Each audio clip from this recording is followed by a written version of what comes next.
नमस्कार, जनता टीवी में आप सभी का स्वागत है। मैं हूं आपके साथ ऋषभ सोनी। शुरू करेंगे खबरों का सिलसिला। सीएम योगी से मिलने पहुंचे दिनेश खटीक। स्वतंत्र देव सिंह भी सीएम आवास पर मौजूद हैं। इस वक्त की बड़ी खबर आपको बता रहे हैं। थोड़ी देर में सीएम योगी से मुलाकात करेंगे खटीक। अधिकारियों के रवैये से नाराज हैं दिनेश खटीक। खटीक ने अमित शाह को भेजा है इस्तीफे का पत्र। यूपी में जल शक्ति राज्य मंत्री हैं दिनेश खटीक। आपको बता दें, दिनेश खटीक इन दिनों सुर्खियों में है, और सुर्खियों में इसलिए है क्योंकि उन्होंने एक पत्र लिखा अमित शाह को और ये आरोप लगाया अधिकारियों पर कि अधिकारी उनकी नासुनी करते हैं, नाफरमानी करते हैं। कोई भी जानकारी मांगो तो अधिकारी जवाब नहीं देते। कोई भी अधिकारी फोन नहीं उठाता, और उठाता भी है तो पूरी बात सुने, फोन तुरंत काट देता है। उन्होंने ये भी आरोप लगाया कि दलित अधिकारी होने की वजह से, दलित मंत्री की वजह से उनकी सुनवाई कहीं नहीं होती। कोई भी अधिकारी उनसे ठीक तरीके से पेश नहीं आता।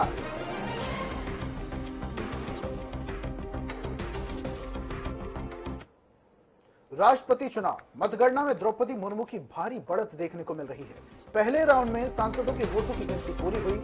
द्रौपदी मुर्मू को अब तक 540 वोट मिले। यशवंत सिन्हा को 208 वोट ही मिल पाए। आपको बता दें, द्रौपदी मुर्मू के राष्ट्रपति बनने की संभावनाएं प्रबल होती जा रही हैं। 208 वोट केवल और केवल यशवंत सिन्हा, जो कि कांग्रेस के राष्ट्रपति उम्मीदवार, उन्हें मिले हैं। द्रौपदी मुर्मू को बहुमत मिलने का आसार है। पहले राउंड में सांसदों के वोटों की गिनती अब पूरी हो चुकी है। द्रौपदी मुर्मू को अब तक 540 वोट मिले हैं। द्रौपदी मुर्मू राष्ट्रपति पद की रेस में सबसे आगे चल रही है।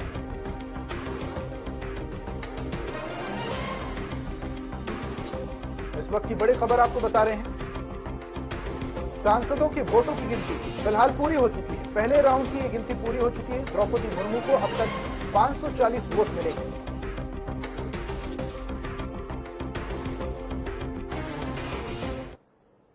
सोनिया गांधी को नेशनल हेराल्ड केस में दिल्ली के ईडी दफ्तर बुलाया गया। इसको लेकर उत्तर प्रदेश कांग्रेस ने विरोध जताया और लखनऊ स्थित ईडी दफ्तर के बाहर जमकर प्रदर्शन किया।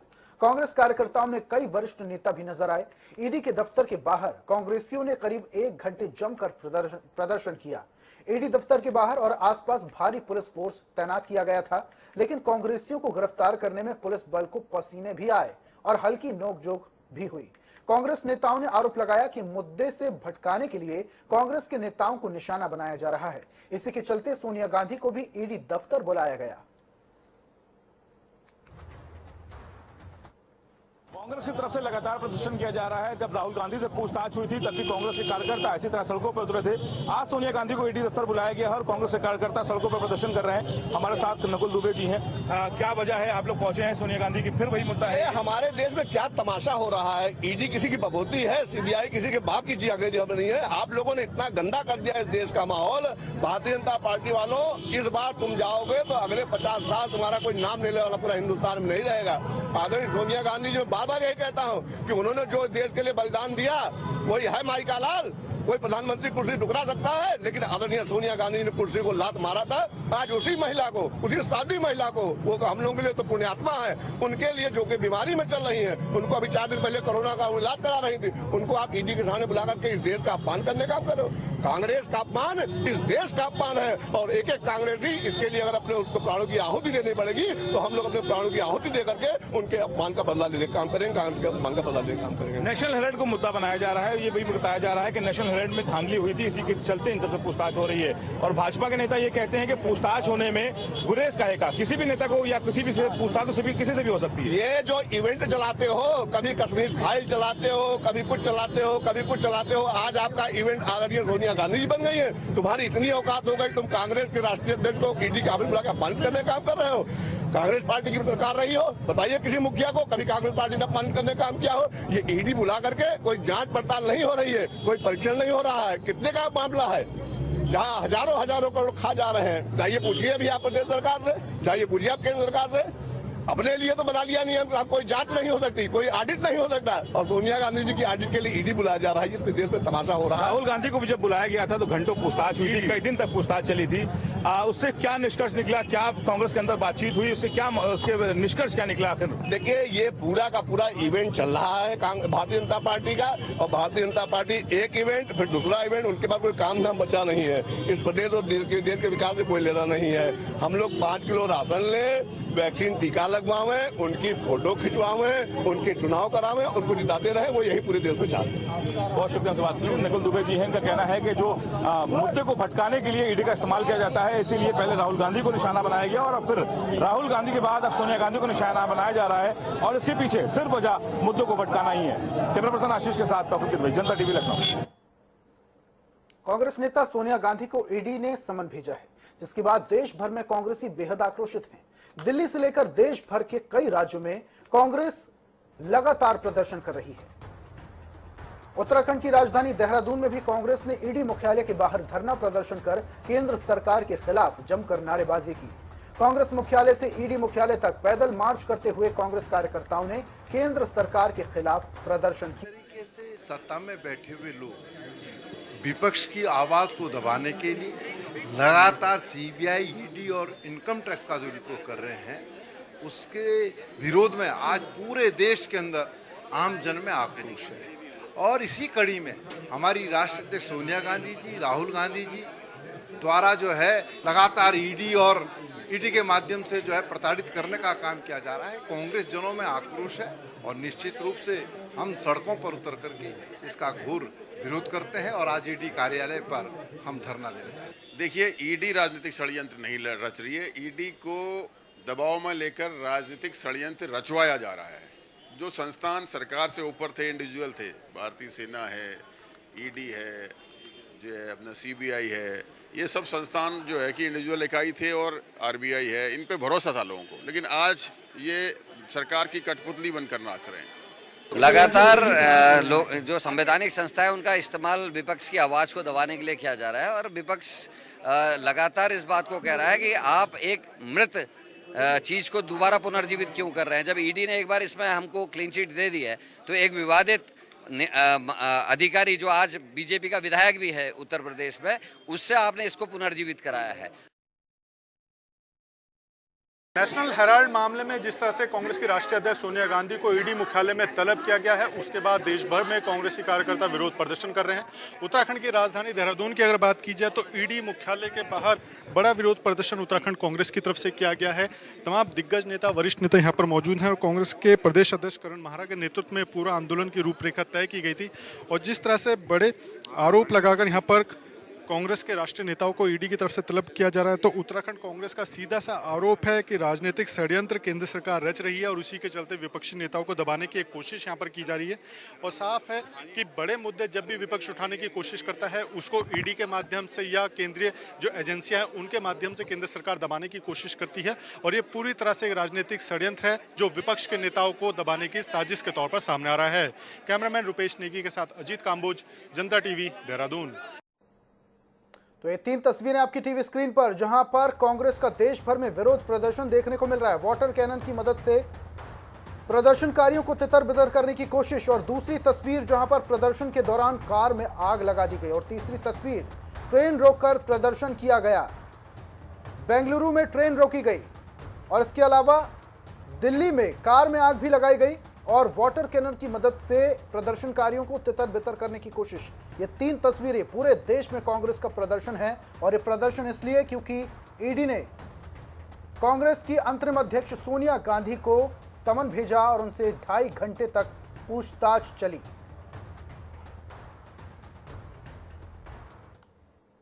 पूर्व राज्यपाल लालजी टंडन की पुण्यतिथि के मौके पर उत्तर प्रदेश के मुख्यमंत्री योगी आदित्यनाथ ने उन्हें श्रद्धांजलि अर्पित की।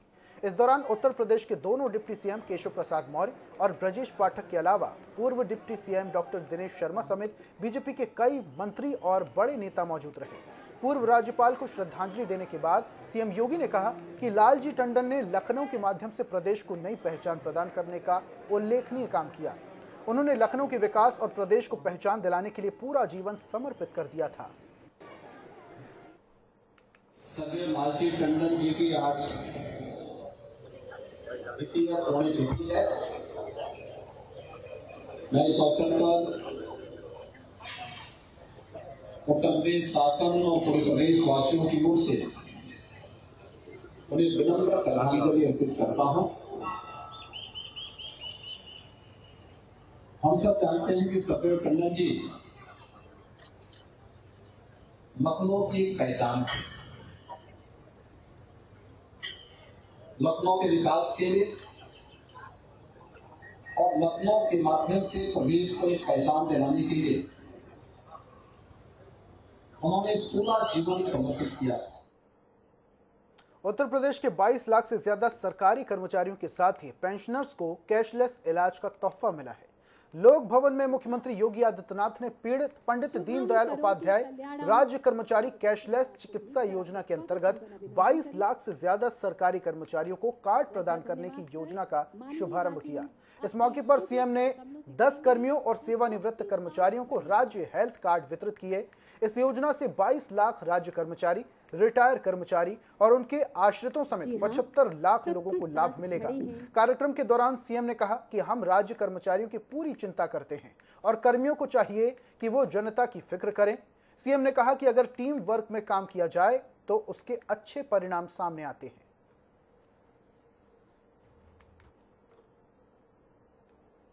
अमित मोहन प्रसाद के खिलाफ जांच के आदेश दिए गए हैं। पीएमओ ने मुख्य सचिव को जांच के आदेश दिए। अमित मोहन के खिलाफ शिकायत की जांच की जा रही है और ये आदेश पीएमओ ने दिए। अमित मोहन पर कई जिलों में भुगतान रोकने का आरोप है। चिकित्सा और स्वास्थ्य विभाग के भुगतान रोकने का आरोप है अमित पर। महेश श्रीवास्तव ने एसीएस के खिलाफ शिकायत की। इस वक्त की बड़ी खबर आपको बता रहे हैं। एसीएस अमित के खिलाफ शिकायत की गई थी।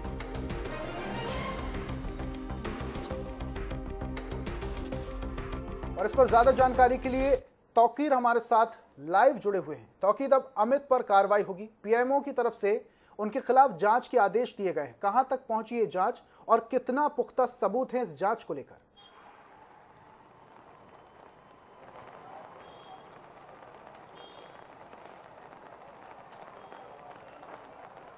देखिए, ये मामला लगातार बढ़ता जा रहा है और फर्जीवाड़े का जो मामला है जिस पर लगातार आरोप लग रहे हैं अपर मुख्य सचिव अमित मोहन प्रसाद पर, अब वो मामला लगातार तूल पकड़ रहा है। पहले ये शिकायत की गई थी, ब्रजेश पाठक ने सवाल उठाए थे जो डिप्टी सीएम उत्तर प्रदेश के खरीद फरोख्त में धांधली की गई है। और इसके साथ ही अब एक राजेश खन्ना है जो लखनऊ के रहने वाले हैं, उन्होंने शिकायत की थी लोकायुक्त में। लोकायुक्त ने उस पर जांच बैठाई है और 28 जुलाई से पहले जवाब मांगा है अमित मोहन प्रसाद से और उनसे पूछा है कि किन कारणों से सिर्फ एक ही व्यक्ति की 3 फर्मों को ही सिर्फ खरीद का जिम्मेदारी दी गई थी। सिर्फ आरोप ये भी लगाया गया कि जिस तरह से खरीद की गई उसमें भी घोटाला किया गया। जो पीपी किट थी, सस्ती पीपी किट को कोरोना काल में महंगे दामों पर खरीदा गया और खास बात है सिर्फ एक ही व्यक्ति से उसके अलग अलग 3 फर्मों से ही सिर्फ परचेजिंग की गई। तो इस तरह के सवाल खड़े हुए थे और ये मामला पीएमओ तक पहुंचा है। महेश श्रीवास्तव एक याचिकाकर्ता है, उन्होंने जो वादी है उन्होंने अपील की है पीएमओ के यहाँ और कहा गया है कि जिस तरह से जिलों का भुगतान रोका गया उसको भी कमीशनखोरी और कमीशनबाजी के चलते ही रोका गया है और उसमें जो जिलों में भुगतान नहीं हो रहा उसके पीछे भी अमित मोहन प्रसाद का ही हाथ है और वो लगातार पेमेंट को या इस तरह के भुगतान को रोक रहे हैं। और खास बात ये भी है कि अमित मोहन प्रसाद लगातार 2 साल से इसी कुर्सी पर जमे हुए हैं। कोरोना काल में जिस समय दवाओं की खरीद हो रही थी, जिस समय रेमडेसिविर इंजेक्शन की खरीद हो रही थी, जिस समय मेडिकल कॉलेजेस के लिए पीपी किट की खरीद हो रही थी, उस समय भी अमित मोहन प्रसाद इसी कुर्सी पर बैठे हुए थे। तो लगातार सवालों के घेरे में है और कई तरह के जो सवाल है उनके ऊपर खड़े हो चुके हैं। अब उनको जवाब लोकायुक्त को भी देना है और पीएमओ कार्यालय को भी देना है। बहुत बहुत शुक्रिया तौकीर तमाम जानकारियों के लिए। तो अब रुख करेंगे अगली खबर का। नैनीताल में हाईकोर्ट ने रुड़की नगर निगम के मेयर गौरव गोयल की ओर से अपने पद का दुरुपयोग करने के मामले में उनके खिलाफ दायर जनहित याचिका पर सुनवाई की। मामले को सुनने के बाद मुख्य न्यायाधीश की अध्यक्षता वाली खंडपीठ ने सरकार को निर्देश दिए कि नगर निगम एक्ट के संशोधित धारा 16 के अंतर्गत 2 महीने के भीतर कार्रवाई करें। मामले को सुनने के बाद मुख्य न्यायाधीश विपिन सांघी और न्यायमूर्ति आरसी कुलवे की खंडपीठ ने जनहित याचिकाओं को अंतिम रूप से निस्तारित कर दिया है। वहीं याचिकाकर्ता का कहना है कि मेयर ने अपने पद का दुरुपयोग किया है, जिसकी शिकायत सरकार को की गई, लेकिन अभी तक उनको पद से नहीं हटाया गया। रुद्रपुर में एक शिकायत पर श्रम विभाग की टीम ने पुलिस के साथ आवास विकास रुद्रपुर स्थित elite hostel and PG centre पर छापेमार कार्रवाई की। शिकायत थी कि यहां पर बाल श्रम कराया जा रहा है। टीम ने छापेमार कार्रवाई की तो ये शिकायत सही निकली। छापेमारी के दौरान मौके से 2 नाबालिग बरामद किए गए। दोनों बच्चे बिहार के रहने वाले हैं और यहां उनसे रसोई घर में काम कराया जा रहा था। चौकी इंचार्ज ने बताया कि इस मामले में श्रम विभाग अगर रिपोर्ट करता है तो आगे की कार्रवाई अमल में लाई जाएगी।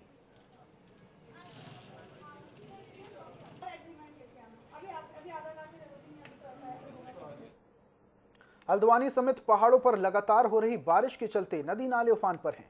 नाले को पार करने के दौरान लगातार हादसों की घटनाएं सामने आ रही हैं। इसके बावजूद भी लोग सबक नहीं लेते। ताजा मामला हल्द्वानी से महज 7 किलोमीटर दूर विजयपुर गांव का है, जहां सूखी नदी अपने उफान पर है। स्कूली छात्र और ग्रामीण जान जोखिम में डालकर नदी को पार कर रहे हैं। यहां तक कि नदी के बीचों बीच से लोग बाइक और छोटी बोटी गाड़ियां भी निकाल रहे हैं, जहां कभी भी कोई बड़ा हादसा हो सकता है। ग्रामीण सूखी नदी पर पिछले 75 सालों से पुल बनाने की मांग कर रहे हैं, लेकिन सरकार और प्रशासन इस पर ध्यान नहीं देता। जयपुर में ये समस्या बहुत पुरानी है और चूंकि पुल की वहाँ डिमांड थी और पुल स्वीकृत हो गया है, टेंडर उसके हो गए हैं, कहीं लास्ट स्टेज पे है उसका टेंडरिंग। तो इसकी वजह से जब भी बारिश का पानी आता है या तेज़ बहाव आता है वहाँ पे दिक्कतें आती हैं। अभी 2-3 दिन पहले भी कुछ इस प्रकार की घटना हुई। तो मेरी अपील है गांव वालों से कि जब भी तेज़ बहाव आए उसमें पार ना करें और कोई भी आकस्मिक। उत्तराखंड विधानसभा को आदर्श विधानसभा बनाने को लेकर विधानसभा अध्यक्ष लगातार काम कर रहे हैं। इसके साथ ही विधानसभा अध्यक्ष रितु खंडूरी ने कर्मचारियों को निर्देश दिया। उन्होंने कहा कि वो अपने कामों में किसी भी तरह की कोई ढिलाई बर्दाश्त नहीं करेंगी। अलग अलग विभागों में संबद्ध विधानसभा के कर्मचारियों की सूची उपलब्ध कराई जाए और कहा कि जो भी कर्मचारी विधानसभा से अलग दूसरे विभाग में तैनात है, उन कर्मचारियों की संबद्धता को निरस्त किया जाए। ऐसा है कि मैंने जब विधानसभा अध्यक्ष के तौर पे ज्वाइन किया था तो एक सिस्टम, एक तरीका मैं देख रही थी। और ये एडमिनिस्ट्रेशन का एक निर्णय है कि हमारे अफसर कहाँ हैं, कितने समय से कहाँ हैं, इसकी खबर हमें होनी चाहिए। कहाँ ड्यूटी कर रहे हैं और जहाँ ड्यूटी कर रहे हैं क्या वहाँ उनको पता है कि वहाँ पे वो अटैचमेंट पे हैं कि नहीं। चमोली के हेलांग में हुई घसियारी महिलाओं से बदसलूकी का मामला लगातार तूल पकड़ता जा रहा है। हल्द्वानी में भी यूकेडी कार्यकर्ताओं ने महिलाओं के साथ हुई बदसलूकी के खिलाफ विरोध प्रदर्शन किया। उन्होंने मुख्यमंत्री के नाम एसडीएम को ज्ञापन सौंपा और मामले में अधिकारियों के खिलाफ तत्काल कार्रवाई की मांग की। यूकेडी नेताओं का कहना है कि राज्य महिलाओं ने बनाया है और अपना मूलभूत अधिकार लेने के लिए भी महिलाओं के साथ इस तरह का दुर्व्यवहार होना बेहद दुर्भाग्यपूर्ण है। गांव की घटना है डिस्ट्रिक्ट चमोली की। वो महिलाएं कोई बाहर की नहीं है, वो वहीं गांव की महिलाएं हैं और वो वहाँ से चारागाह किसी का नहीं है, वो सरकार की भूमि है। वहाँ पर वो कोई किसी कंपनी का नहीं है। कंपनी तो जैसे चलाती है टीएसडी जो कंपनी है, उन्होंने वहाँ पर बोलिए डंपिंग जोन बनाया है। अरे डंपिंग जोन आप कैसे बना दोगे? नीचे नदी है, वहाँ पर खेल का मैदान कैसे बना दोगे? खाली है, गुमराह करने के वाली बातें हो रही हैं। हम ये कहना चाहते हैं कि जिन महिलाओं के साथ उन्होंने बदतमीजी की है, वो चाहे वो केंद्र की पुलिस रही हो, चाहे वो राज्य की पुलिस रही हो, उन महिलाओं के साथ जो थाने में उनको 6 घंटे तक बिठाया गया, उनके साथ 1000 रुपए का जो चालान काटा गया, उन महिलाओं के साथ उत्पीड़न हुआ, वो उनके साथ सख्त कार्रवाई हो। तो खबरों में फिलहाल इतना ही। देश प्रदेश की तमाम खास खबरों के लिए आप देखते रहिए जनता टीवी। नमस्कार।